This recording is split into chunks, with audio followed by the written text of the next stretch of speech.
At the garage sale they organized to clear out what they called my clutter, I stood by the driveway and listened as my daughter-in-law laughed softly and told a stranger, "She doesn't even know what half of this is worth." I didn't correct her. I didn't need to.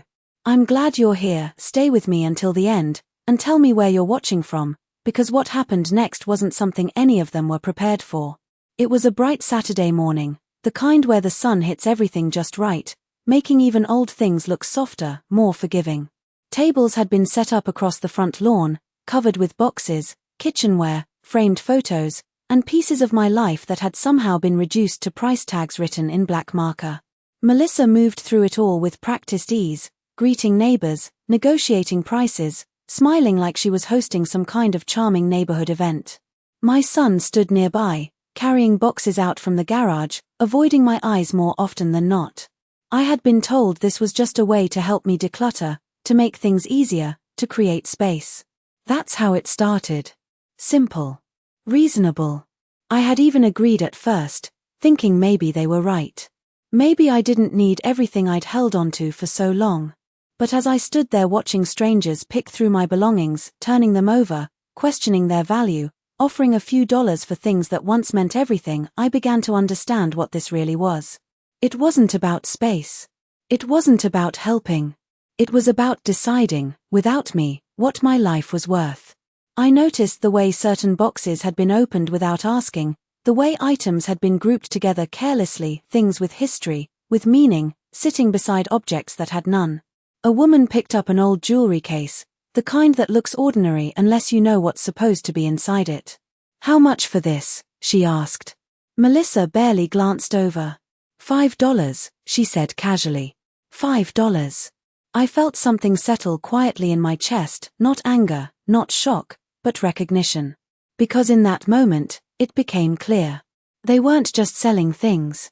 They were rewriting the value of everything I had kept, everything I had protected, everything they assumed I no longer understood. I folded my hands gently in front of me, standing just a few steps away, and let the scene unfold exactly as they intended. Because while they were busy deciding what was worth selling, they had no idea what was already gone. I told myself, at first, that I had agreed to this. That was the part that stayed with me as I stood there watching it all unfold, the quiet reminder that I had said yes when Daniel brought it up a week earlier. "It'll just make things easier, Mom," he had said, standing in my kitchen with that careful tone people use when they think they're being gentle. "You don't need all this stuff anymore. We'll help you sort through it." Melissa had nodded beside him, already holding a clipboard, already making lists before I had even finished my coffee. At the time, it sounded reasonable. After everything, after losing my husband, after the house grew quieter than I ever imagined, it was easy to believe that maybe they were right. Maybe I was holding on to too much. Maybe I didn't need to carry all of it forward. So I let them start. I let them open drawers I hadn't touched in years. I let them carry boxes out of closets, down the hallway, into the garage. At first, they asked, "Do you still want this? Should we keep that?" But the questions didn't last long. They turned into suggestions. Then decisions. Then actions that didn't include me at all. I would walk into a room and find things already sorted into piles, keep, donate, sell, written in Melissa's neat handwriting, as if my life could be categorized that easily. There were moments, small ones, when something didn't sit right. The way she handled certain items too quickly. The way Daniel stopped explaining things and started assuming I understood. I remember asking once about a wooden box that had belonged to my mother, something simple on the outside but filled with pieces of jewelry passed down over generations. Melissa smiled and said, "Oh, we'll get to that later. It's probably not worth much anyway. Probably not worth much." I let it go. Not because I agreed, but because I was still trying to believe this was about helping me, not taking something from me. But standing there now, watching strangers move through my belongings like they were browsing a store, those moments came back with a different weight. They weren't misunderstandings. They were steps. Quiet, deliberate steps that led to this morning. I could see it clearly now, the way certain things had disappeared from their original places, the way some boxes had been sealed without me ever seeing what went inside them. This hadn't been a shared process. It had been managed, directed, and I had been expected to follow along without question. A man at the edge of the driveway picked up an old photo frame, turning it over in his hands. "Any history to this?" he asked casually. Melissa shrugged. "Just old family stuff," she said, her voice light, dismissive. "Nothing special. Nothing special." I watched her say it without hesitation, without even looking in my direction. And in that moment, something inside me settled, not painfully, not even emotionally, but with a kind of quiet certainty. Because the truth was, she wasn't wrong. To her, it wasn't special. To her, it was just something to sort, to price, to move along. But what she didn't understand, what none of them had taken the time to understand, was that the things that mattered most had never been sitting out here on these tables. And they never would be. As the morning stretched on, the rhythm of the sale settled into something almost routine, people arriving, scanning the tables, picking things up, putting them down, negotiating over prices that felt smaller with every passing hour. I stayed near the edge of the driveway, not hidden, but not central either, watching the way my life had been arranged into categories that made sense to everyone except me. Melissa moved confidently between groups, answering questions before they were fully asked, assigning value with a glance, her voice light and certain. Daniel followed where needed, carrying more boxes out, adjusting displays, doing what he was told without ever quite looking in my direction. It wasn't that he didn't see me. It was that he didn't want to. At one point, a younger couple stopped. In front of a small collection of silver pieces laid out on a folding table, serving spoons, candle holders, a few decorative trays. They weren't part of the heirloom collection, but they had been in the family long enough to carry their own quiet history. "These are nice," the woman said, running her fingers lightly along the edge of one piece. "Are they antique?" Melissa smiled, stepping in before I could say anything. "Just old things she's had forever," she replied. "We're trying to clear space." Clear space. The phrase came easily to her, like it had been practiced, repeated enough times to feel natural. I watched as the couple exchanged a glance, then nodded, accepting her explanation without question. Why wouldn't they? To them, this was just another garage sale. Another yard filled with things someone no longer wanted. They couldn't see what wasn't there. They couldn't know what had already been moved, already been protected, already been placed somewhere beyond reach. A few feet away, someone laughed, a neighbor, I think, holding up an old kitchen timer Harold had used for years. "I remember these," he said. "Haven't seen one in ages." Melissa laughed with him. "Take it for $1, she said. "We're not trying to hold on to the past. Not trying to hold on to the past." I let the words pass through me, not because they didn't matter, but because I finally understood how differently we defined that idea. To her, the past was something to clear away.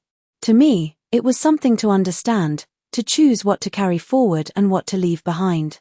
I shifted slightly, stepping closer to one of the tables, my fingers brushing lightly against the edge of a box filled with smaller items, pins, watches, pieces of costume jewelry. Things that looked ordinary unless you knew where to look for something more. A man beside me picked up one of the watches, turning it over with mild interest. "Does this still work?" he asked. Melissa glanced over. "I doubt it," she said. "But for $2, it's worth a try." $2. I almost smiled. Not because it was amusing, but because it confirmed something I had already come to terms with. They weren't being careless by accident. They were being careless because they believed nothing here truly mattered. That whatever held real value had already been accounted for, already been included in their version of the plan. But as I stood there, watching them move through the morning with quiet confidence, I knew something they didn't.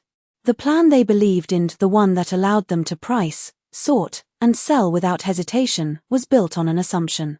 And that assumption was already wrong. By late morning, the sale had taken on a life of its own. More people had arrived, drawn in by the signs at the corner and the steady flow of neighbors coming and going. The tables were no longer neatly arranged, items had been shifted, picked through, rearranged by hands that didn't know what they were touching.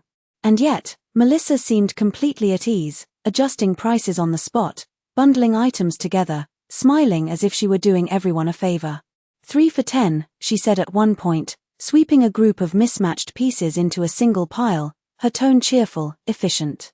It wasn't just the things she was selling, it was the way she decided what they meant. I stayed where I was, but my attention sharpened. Not outwardly. Nothing about me changed. But inside, the pieces were settling into place with more clarity than they had before. Because the longer I watched, the more I understood that this wasn't just about clearing space. It was about control. About redefining ownership without ever saying it out loud. Near the far end of the driveway, an older man paused at a small wooden display box that had been left slightly open. Inside were a few scattered items, nothing significant on their own, just remnants of something larger. He leaned closer, studying it with a bit more care than most had shown that morning. "This looks like it used to hold something more valuable," he said, almost to himself. Melissa glanced over, her smile never fading. "Probably did at some point," she replied lightly. "But whatever it was, it's long gone." Long gone. I felt the words settle, not as a surprise, but as confirmation. She believed that. Truly. That whatever had once mattered had already been handled. Already been accounted for in whatever quiet arrangements she and Daniel thought they had secured. I shifted my gaze toward the garage, where a few unopened boxes still sat near the wall, taped shut, labeled in handwriting that wasn't mine. I had noticed them earlier, noticed how they had been moved without discussion, how certain things had been grouped together in ways that didn't make sense unless you knew what had been removed first. At the time, I said nothing. There's a difference between not knowing and choosing not to speak. And by then, I already knew enough. A woman nearby picked up a small velvet pouch from one of the tables, turning it over in her hands. "What's supposed to be in this?" she asked. Melissa walked over, barely glancing at it. "Oh, just an empty case," she said. "You can have it for $1. An empty case."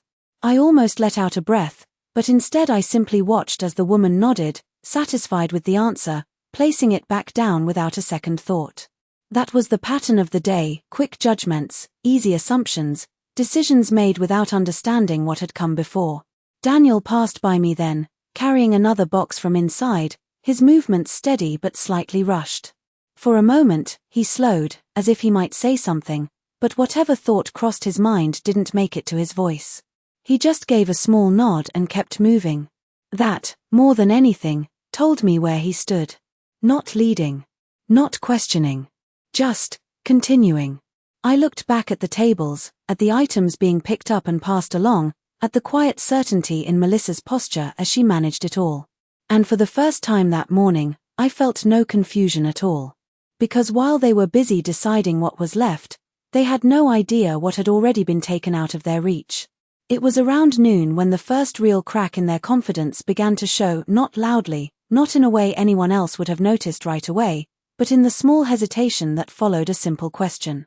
A man in his 50s, dressed more neatly than the rest of the morning crowd, stepped closer to one of the tables and picked up a small antique frame. He turned it over carefully, examining the craftsmanship, the wear along the edges, the kind of details that only mattered if you knew what you were looking at. "Do you have anything else like this?" he asked, his tone casual but his eyes attentive.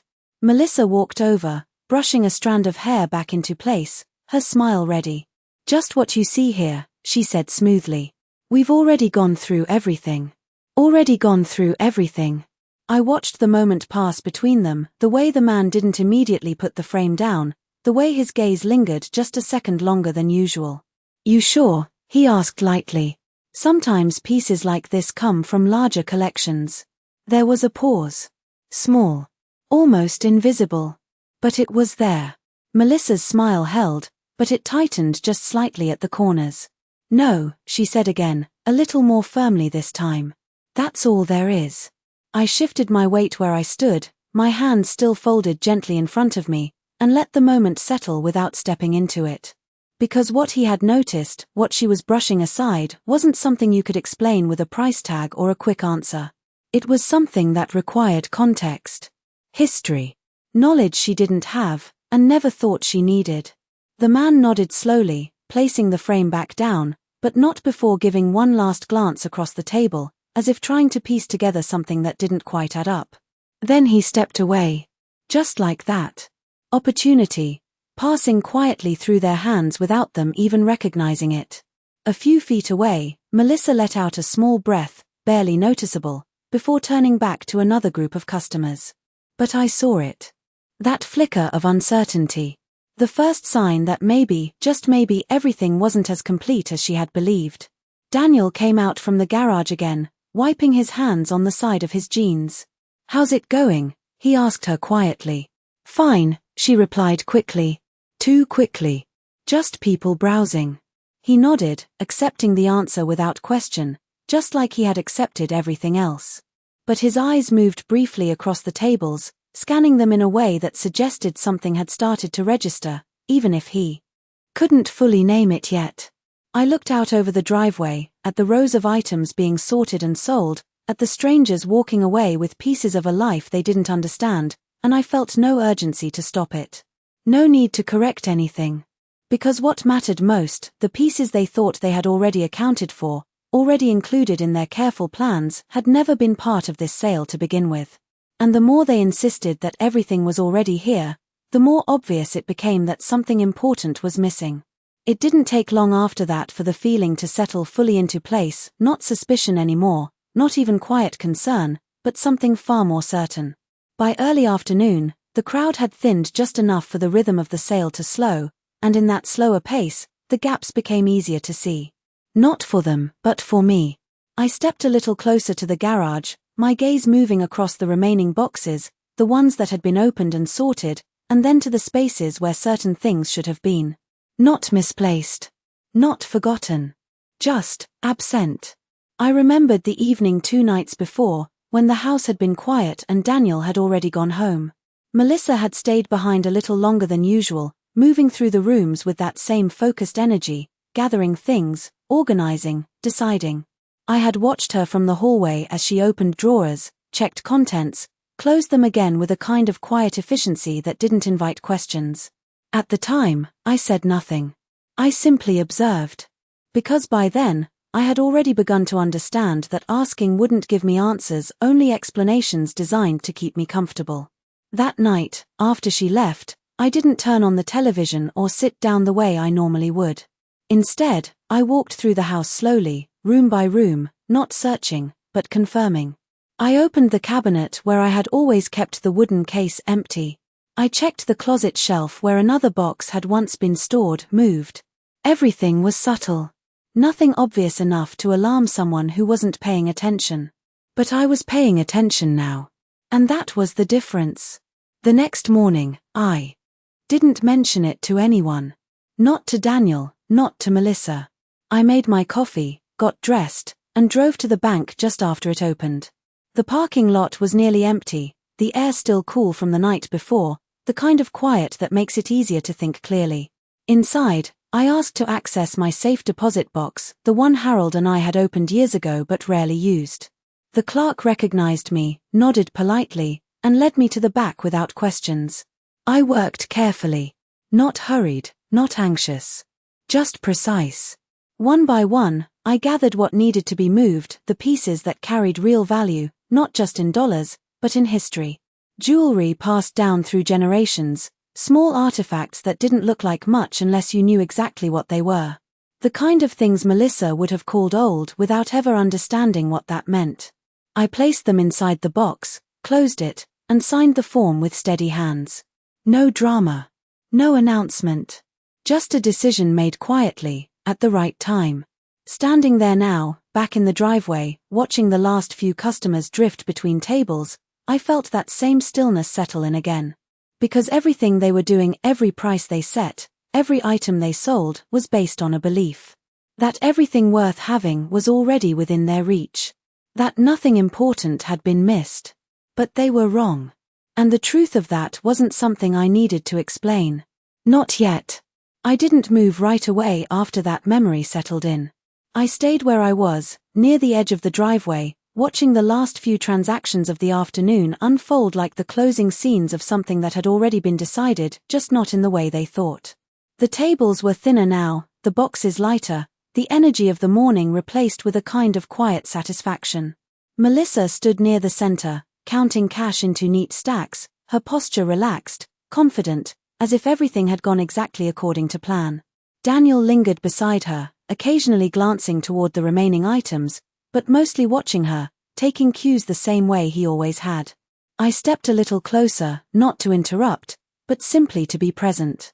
That alone seemed to shift something. Not dramatically, but enough. Melissa looked up briefly, her expression polite but distracted. "We're almost done," she said, brushing her hands together lightly. "Most of it's gone." "Most of it." I nodded once, as if that meant something to me. "That's good," I replied calmly. She smiled again, relieved by the lack of resistance, already turning her attention back to the cash in her hands. "We'll donate whatever's left," she added. "No point in holding on to things you don't need anymore." I let the words pass without comment, my gaze drifting instead toward the nearly empty tables. The spaces between objects were wider now, the absence more visible than what remained. It's interesting, the way people notice what's left but rarely question what's missing. That had been the pattern all along. A man approached then, holding a small decorative box, turning it over thoughtfully. "This part of a set?" he asked, looking between us. Melissa answered quickly. "No, just a single piece." I tilted my head slightly, studying the box for a moment before speaking. "It used to be," I said softly. Melissa's hand paused mid-count. Just for a second. Then she let out a small laugh, light and dismissive. "Well, not anymore," she said, her tone smooth but just a touch tighter than before. "Not anymore." I gave a small nod, as if agreeing, though the meaning sat differently for me. Because what had once belonged together hadn't been lost. It had simply been moved out of reach, out of assumption, out of their version of the story. Daniel glanced at me then, really glanced this time, his expression shifting as if something wasn't lining up the way it should. "Mom, did you move some things?" he asked, his voice careful, almost hesitant. I met his eyes, not avoiding the question, but not rushing to answer it either. "I took care of what mattered," I said simply. The words were quiet, but they carried just enough weight to settle into the space between us. Melissa didn't respond right away. Her hands resumed counting, but slower now, less certain. The neat rhythm she had maintained all day had begun to falter. Around us, the last of the customers drifted away, carrying with them what they believed they had found: small bargains, forgotten objects, pieces of a story they would never fully understand. And as the driveway emptied, leaving behind only what remained unsold, something else became clear. The sale was ending. But not in the way they had planned. By the time the last car pulled away and the quiet of the afternoon settled back over the driveway, what remained on the tables looked almost accidental: scattered items no one had wanted, things left behind not because they were worthless, but because no one had taken the time to understand them. Melissa stood there for a moment, hands on her hips, scanning what was left with a faint crease in her expression, like something hadn't gone quite the way she expected. Not wrong enough to question out loud, but not complete either. Daniel began folding one of the tables, the metal legs clicking into place with a sharp, final sound that seemed louder than it should have. "We did pretty well," Melissa said after a moment, her voice light but just a little too measured. She glanced down at the envelope of cash in her hand, flipping it open slightly as if the numbers inside would confirm the success she was trying to hold on to. "Got rid of most of it." "Most of it." I stepped forward then, slowly, my gaze moving across the empty spaces where boxes had once been full, where decisions had been made without me, where value had been assigned by someone who never truly understood it. "Yes," I said quietly. "You did." She looked at me then, more directly this time, as if trying to read something in my tone that she hadn't needed to consider before. "We can finish up the rest later," she added quickly. "Or just donate it. No reason to keep things sitting around." No reason. I let the words settle, then nodded once, not in agreement, but in acknowledgement of how easily she said them. Because to her, the process was simple. Sort. Price. Remove. But standing there now, with the afternoon light stretching across the nearly empty driveway, I could see something she couldn't. The absence. Not just of objects, but of certainty. Daniel paused what he was doing, his attention shifting. "Between us. What do you mean, you took care of what mattered?" he asked again, this time a little more directly, the question no longer casual. I met his eyes, steady and calm. Exactly what I said, I replied. Before any of this started. Melissa's posture straightened slightly, her grip tightening on the envelope in her hand. Before what started, she asked, her tone still controlled, but thinner now. I glanced briefly toward the garage, then back at her. Before things were moved. Before decisions were made. I didn't raise my voice. I didn't need to. Yesterday morning. There was a pause. Not long. But long enough. Yesterday? Daniel repeated, the word slower this time, like he was trying to fit it into something that no longer made sense. I nodded once. I went to the bank. That was all I said. No explanation. No detail. Just enough to let the meaning settle on its own. And it did. Slowly. Quietly. Melissa didn't speak right away. Her expression didn't break, not completely, but something behind it shifted, something small but unmistakable. Because for the first time all day, she wasn't responding. She was processing. Around us, the wind moved lightly through the yard, brushing against the empty tables, the leftover items, the quiet remains of something that had already ended. And in that stillness, one simple truth became impossible to ignore. They hadn't been organizing my life. They had been sorting through what was left, after I had already decided what they would never touch. The air shifted after that. Not dramatically, no raised voices, no sudden movement, but in a way that made everything feel slightly off balance, like something invisible had been pulled out from under the moment they thought they were standing on. Daniel looked at me differently now, not with avoidance, but with a kind of quiet confusion that hadn't been there before. You went to the bank. For what? He asked, his voice careful, as if the answer might confirm something he wasn't ready to face. I didn't answer right away. I let the question sit between us, the same way I had let so many of their decisions sit without interruption. Then I looked past him, toward the tables. Toward the scattered remains of what they had been so certain about just hours earlier. To take care of something important, I said simply. Melissa let out a small breath, the kind meant to steady herself rather than express emotion. If there was something you were concerned about, she said, her tone measured but no longer as smooth as before, you could have talked to us. I turned my gaze back to her, not sharply, not accusingly. Just directly. Could I? I asked. That was enough. The question didn't need to be pushed further. Because we both knew the answer. Daniel shifted again, running a hand along the back of his neck, a habit I hadn't seen since he was younger. What exactly did you move? He asked, more directly this time, the uncertainty in his voice giving way to something closer to urgency. I studied him for a moment, not as a child, not as someone I needed to protect, but as a man who had made choices without fully understanding their weight. The heirloom collection, I said calmly. All of it. The words landed quietly, but they changed everything. Melissa's expression didn't fall apart, not completely, but it tightened, just enough to show the shift beneath the surface. What do you mean, all of it? She asked, her voice lower now, more controlled in a way that suggested she was trying to regain something that had already slipped. I mean, I said, my tone steady, that what you've been sorting through, pricing, and selling today, was never the collection you thought it was. Daniel's eyes moved across the tables then, really looking this time not at what was there, but at what wasn't. The empty spaces. The gaps that hadn't seemed important before. You took it, yesterday, he asked, the realization beginning to settle in pieces rather than all at once. I nodded once. Before anything was moved out here. Silence followed again, but this time it wasn't uncertainty. It was understanding, slow, reluctant, but undeniable. Melissa glanced down at the envelope in her hand, then back at the tables, then finally at me. For the first time that day, she didn't have an immediate response. No explanation. No redirection. Just a moment where the structure she had built, the assumptions, the control, the quiet confidence, had nowhere to stand. Around us, the driveway was nearly empty now, the last traces of the sale fading into the background. But the shift that had taken place didn't fade with it. It stayed, settling into the space between us, clear and impossible to ignore. Because what they had believed they were managing had never actually been theirs to control. Melissa was the first to recover, or at least the first to try.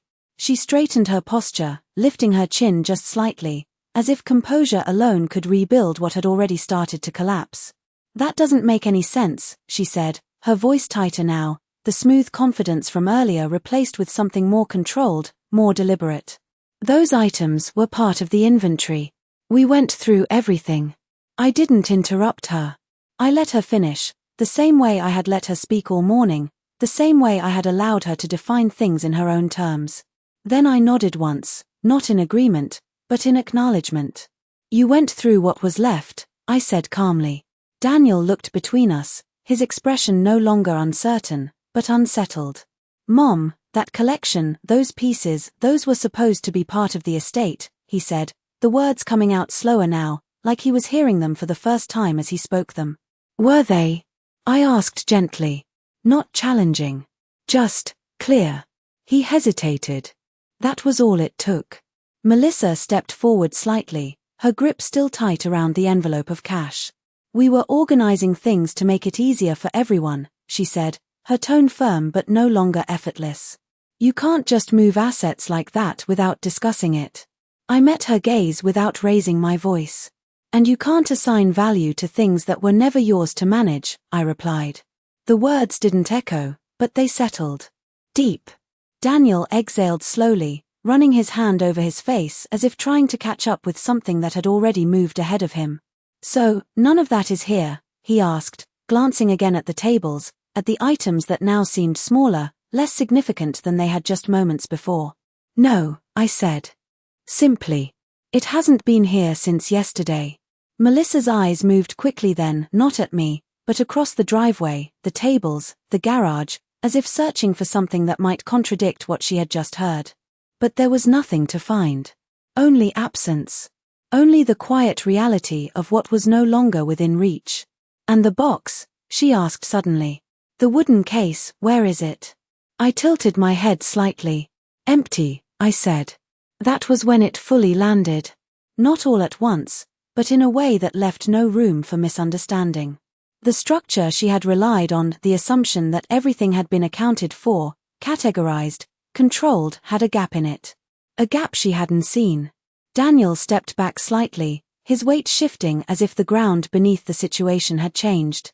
"We should have talked about this," he said, more to himself than to me.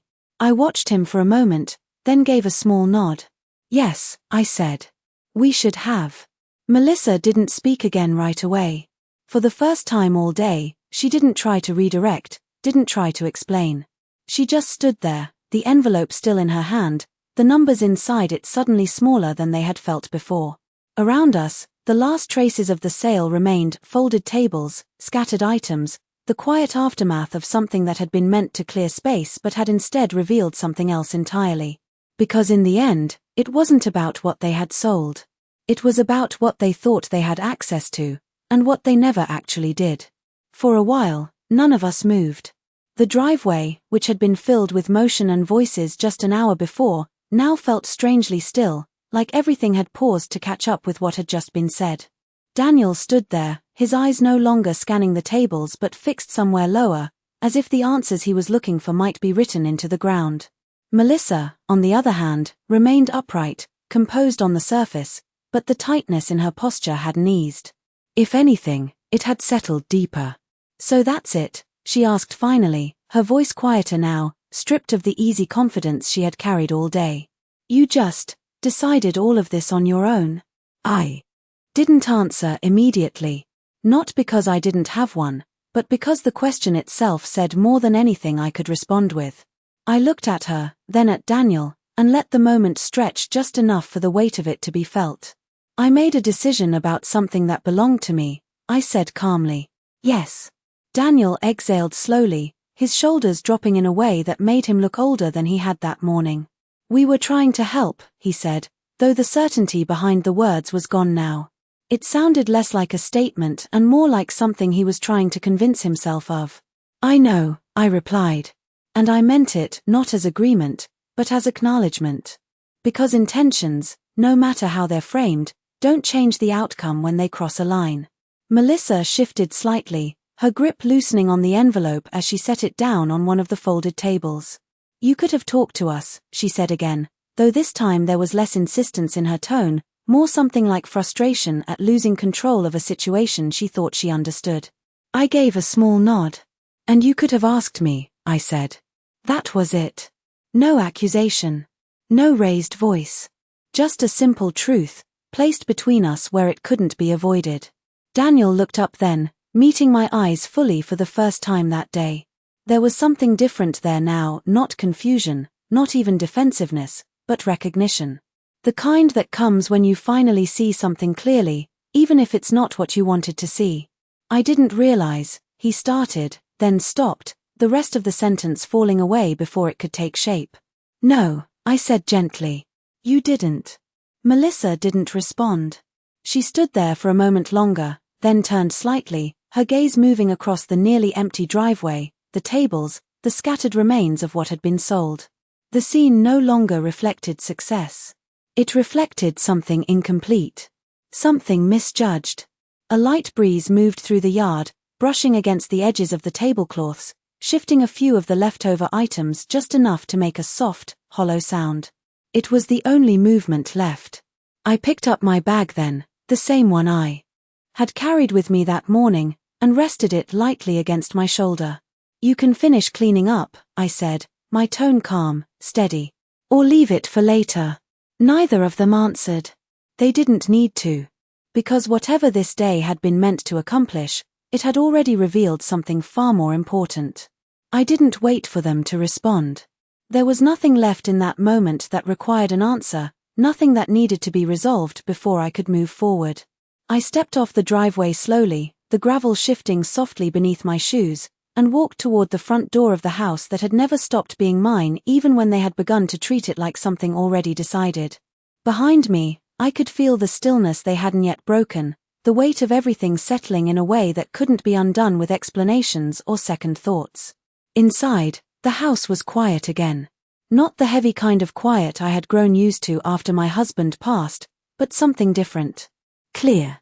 Undisturbed. I set my bag down on the kitchen counter and stood there for a moment, letting the space settle around me, just as it had countless times before. Nothing had changed here. And yet, everything had. I moved through the rooms slowly, not searching, not checking, just noticing. The places where things had once been. The spaces they had cleared without asking. And the ones I had protected without telling. There was no urgency in it, no lingering frustration. Just awareness. Because what mattered most was no longer something they could move, sort, or assign a price to. It had been placed somewhere beyond reach, exactly where it belonged. A little later, I stepped out onto the back porch, the afternoon light softer now, the air carrying that familiar stillness that comes after something has ended. The garden stretched out in front of me, just as it always had, steady and unchanged by what had taken place in the driveway. I rested my hand lightly against the railing, looking out at it, and allowed myself a quiet breath. Not relief exactly. Not victory. Just certainty. I thought about Daniel not with anger, not even with disappointment, but with a kind of clarity that no longer asked questions. He had made his choices, even if he hadn't fully understood them at the time. And Melissa, she had simply acted on what she believed was hers to manage. But belief doesn't create ownership. And assumption doesn't grant control. Inside, I could hear faint movement now, the sound of things being gathered, folded, carried. They were still there, still trying to make sense of what had happened, still standing in the space where their version of the day had come undone. But I didn't go back. I didn't need to. Because in the end, it was never about the garage sale. It was never about the things laid out on those tables, or the small bills exchanged between strangers who would never know what they had almost been part of. It was about something much quieter, much simpler. They thought they were clearing out what no longer mattered. But they never understood what I had already chosen to protect.